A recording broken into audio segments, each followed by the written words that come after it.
बोलिए पुरुषोत्तम भगवान की जय। भक्तों, अधिक मास चल रहा है। पूरी कथा पूरा फल और अधूरी कथा अधूरा फल। चलिए, इन अंतिम दिनों में हम अपनी भक्ति और तीव्र बनाते हैं। इस पुरुषोत्तम मास में एक एक क्षण को संपूर्ण समर्पण, श्रद्धा और भक्ति भाव से व्यतीत करते हैं और इसी के प्रयास स्वरूप चलिए हमारी इस अधिक मास की श्रृंखला को आगे बढ़ाते हैं। आज अधिक मास व्रत कथा की हम 24वें अध्याय का श्रवण करेंगे। आज की कथा आरंभ करते हैं अपनी जीवन गाथा सुनाते हुए। मणिग्रीव ने कहा, हे महात्मन, मैं अपनी भार्या सहित चमत्कारपुर नामक नगरी में रहता था। मैं धनी, परोपकारी और पवित्र हृदय वाला व्यक्ति था, लेकिन आगे चलकर एक समय मेरी बुद्धि भ्रष्ट हो गई और मैंने अपने धर्म का पालन करना छोड़ दिया था। मैं परगामी स्त्री हो गया था, मदिरा, मांस आदि का सेवन करने लगा था। चोरी, हिंसा, पर स्त्री गमन और अन्य पाप करने के कारण मुझे अपने संबंधी ने त्याग दिया था। जाति वालों ने मुझे त्याग दिया था। आज राजा ने मेरा घर आदि सब छीन लिया था। जो संपत्ति बची हुई थी वो मेरे जाति बंधुओं ने छीन ली थी। इस प्रकार से तिरस्कार होकर मैं इस वन में आ गया और यहाँ निवास करने लगा। यहाँ जीवों की हिंसा करके मैं अपनी पत्नी सहित जीविका चला रहा हूँ। मेरी स्त्री ने इतने होने पर भी मुझे त्यागा नहीं, वो मेरे साथ ही रह रही है। हे महात्मन, मुझ पापात्मा पर दया कीजिए। मेरे पूर्व जन्मकृत सत्कर्मों के फल से आपके इस वन में जो दर्शन मिले हैं, हे महामुने, पत्नी सहित मैं आपकी शरण में आया हूँ। कोई ऐसा उपाय बताइए जिससे मैं इस हिंसात्मक पाप, कर्म, दरिद्र और दुख से मुक्त हो जाऊं। मणिग्रीव की ऐसी आरवाणी सुनकर उपदेव जी ने कहा, हे महाभाव, अतिथि का सत्कार करके तुम सच में कृतार्थ हो गए हो। इससे ही तुम्हारा कल्याण होगा। व्रत, तीर्थ, पाठ, पूजा, दान आदि के बिना ही तेरी दरिद्रता दूर होगी, यह मेरा निश्चय कथन है। अब से तृतीय मास पुरुषोत्तम मास होगा। तुम अपनी पत्नी सहित भगवान पुरुषोत्तम की प्रसन्नता के लिए दीप दान करना, जिससे तुम्हारी यह दरिद्रता समूल नाश हो जाएगी। तिल के तेल का दीप दान करना और ऐश्वर्य सुख होने के लिए घी के दियों का दीप दान करना। लेकिन वनवास के इस काल में तेरे लिए इन दोनों में से कुछ भी संभव नहीं है।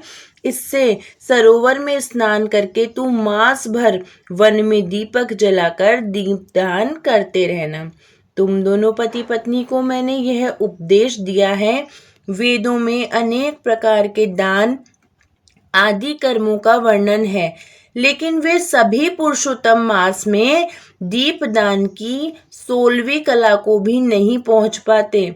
पुरुषोत्तम मास के दीपदान की महिमा का वर्णन करते हुए स्वयं भगवान नारायण ने भी कहा है कि सारे तीर्थ और सारे के सारे शास्त्र पुरुषोत्तम मास के दीप की 16वीं कला के समान भी नहीं है। योग, ज्ञान, सांख्य सारे मंत्र इस पुरुषोत्तम मास की दीपदान की 16वीं कला से निम्न ही है। कृच्छ और चांद्रण्य आदि व्रत इसकी समता नहीं कर पाते। वेदों का पठन पाठ, गया का श्राद्ध, गोमती नदी के तट का वास, यह सब कुछ मिलाकर इसके समान महत्व नहीं रख पाते। दीपदान का इतना महत्व है। इसी पुरुषोत्तम मास में दीपदान अवश्य ही करना। मैंने यह तुम्हें दारिद्र्य के नाश की मुक्ति बताई है। हे वत्स, तुम्हारा कल्याण हो। तुम्हारी सेवा से प्रसन्न होकर मैं अब प्रस्थान करना चाहता हूँ। जो भी इस कथा को सुन रहा है उन सबका भी कल्याण होगा। इतना कहकर वह श्रेष्ठ विप्रदेव जी द्विभुज मुरलीधर भगवान का स्मरण करते हुए प्रयागराज की ओर चल दिए। दोनों पति पत्नी भी उपदेव जी को आगे तक पहुंचाने के लिए चल पड़े। इसी प्रकार चलते चलते कुछ दिवस बीत गए। वे दोनों ब्राह्मण की आज्ञा पाकर अपनी झोपड़ी में वापस लौट आए। फिर पुरुषोत्तम भगवान का स्मरण करते हुए भक्ति के साथ 2 मास बिता दिए। पुरुषोत्तम मास के आरंभ होने पर उन्होंने सावधानी से इंगुदी का तेल का दीपक संपूर्ण मास प्रज्वलित किया। व्रत किया, नियम से रहकर उन्होंने संपूर्ण मास व्यतीत किया। पुरुषोत्तम भगवान श्री कृष्ण की कृपा से उनका अंतःकरण निर्मल और जीवन अत्यंत धार्मिक हो गया था। सभी प्रकार के सुख और ऐश्वर्य भोगने के बाद पत्नी और पति यह शरीर त्याग कर स्वर्ग में जा पहुंचे।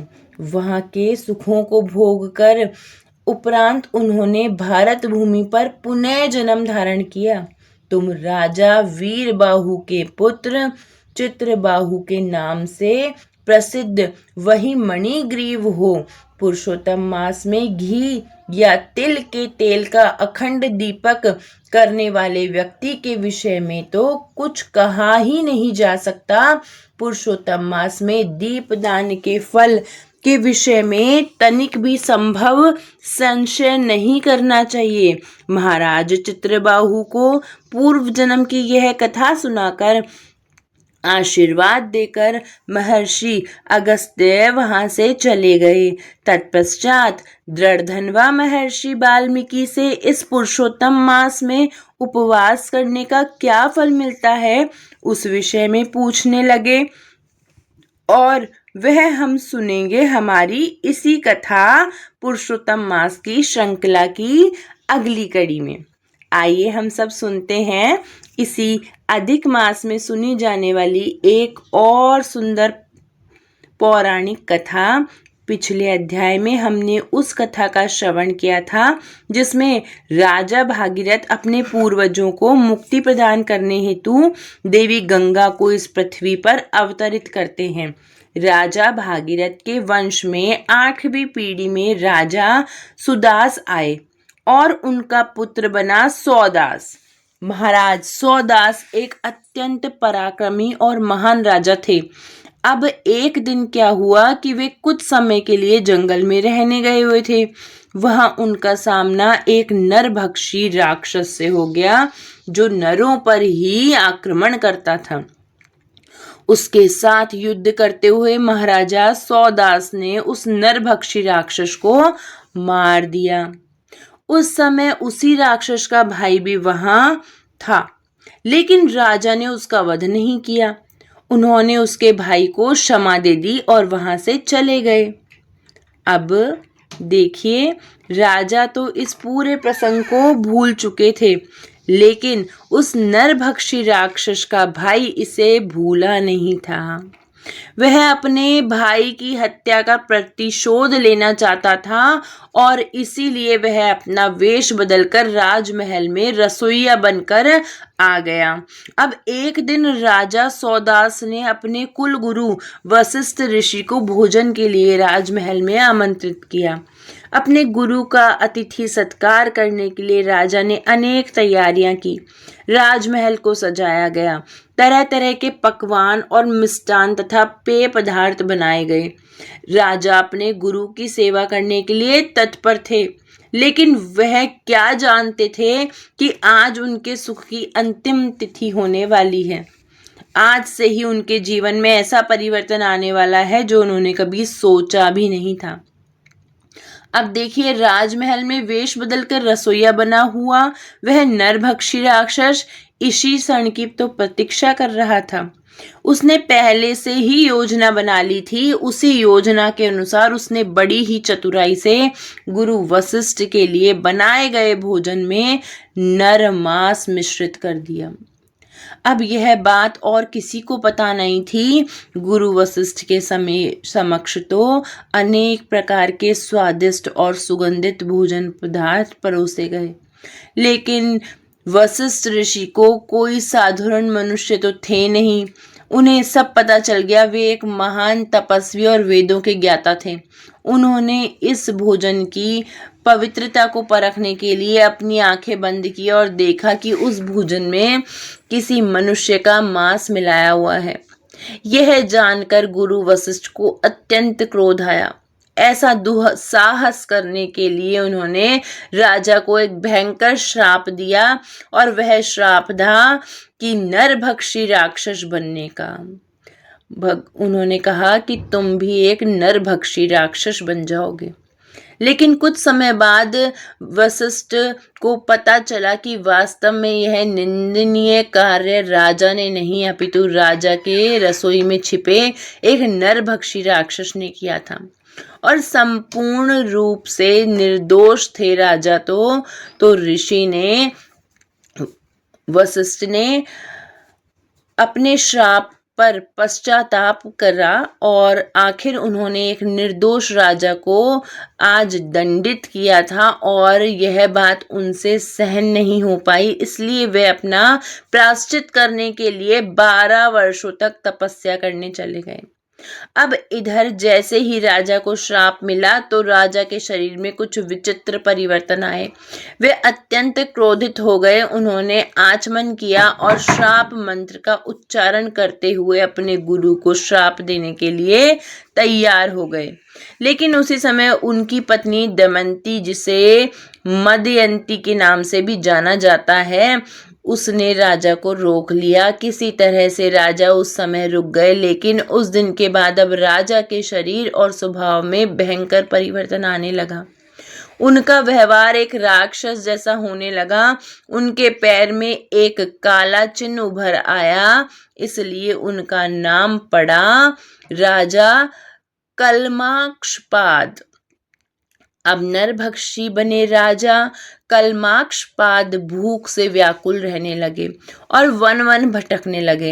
एक तो उनका राक्षसी शरीर और दूसरा उनका स्वभाव उन्हें सदैव पीड़ा देता रहता था।